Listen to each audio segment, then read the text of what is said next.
Hello plant community, thanks for tuning into my channel. My name is Pam and I'm about to repot this Calathea Freddy. I've had this plant for almost a year. It's been as an original plastic pot and I noticed that I had to water it more frequently than I normally would, which traditionally would be about once a week. This was a key indicator for me that the plant needed to be repotted. And yep, in fact it does. Look at that root system right there. It's just robustly growing out through the pot.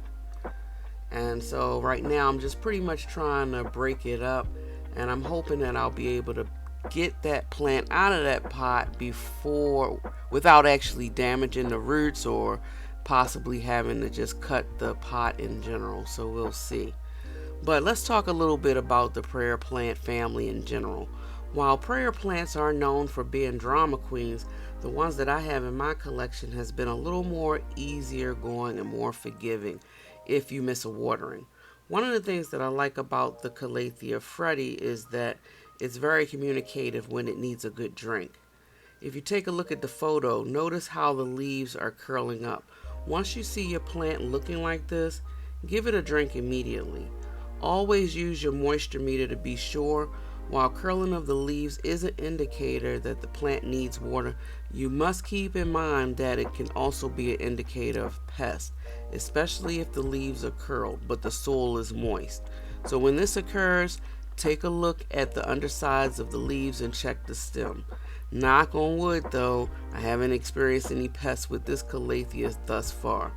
Now, outside of my Marantas, which I feel are the easiest to care for, I still really wouldn't recommend this plant for a new plant parent. There I go, I'm finally able to release that, free this plant from the pot, and luckily I didn't have to actually damage the plastic pot.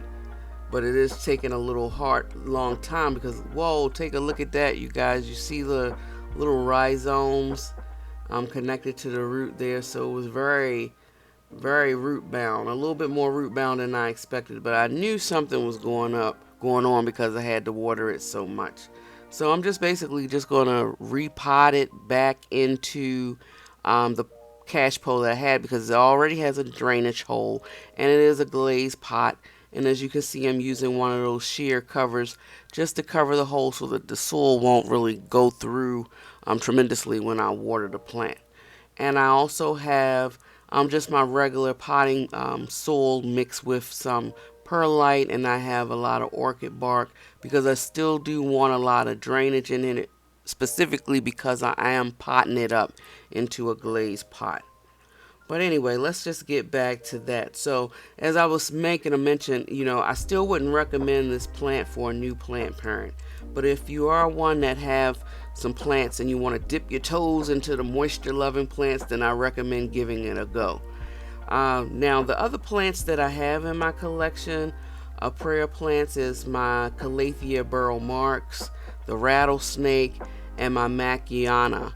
I also have a Sinanthe, what's that called, ambergris, I believe.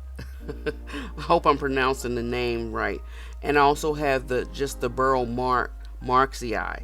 There are other prayer plants such as the medallion or the rosea picta. They're absolutely beautiful, but I would not add that to my collection, at least not now, until I have a better understanding of their needs, because they are so fussy, you guys. You have to get the temperature and the watering just right. They are not forgiving at all. And I actually made a mistake and brought one in the beginning of my plant journey, the actual medallion, which was kind of crazy. So anyway, so I would stick to a more easier care plant. That way I have more enjoyment and less stress. So comment below and let me know if you have any prayer plants in your collection. If so, which ones and how easygoing they have been under your care. So this pretty much wraps up this video, you guys.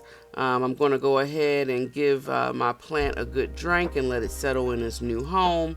But yeah, this pretty much wraps it up, you guys. And you're going to keep in mind, if you love foliage as much as I do and you love listening to planty things, subscribe, like, and share. Continue pushing those thumbs up as a sign of support. I really do appreciate it. And y'all enjoy y'all day wherever you are in the world. And until next time, guys, much love. Until next time.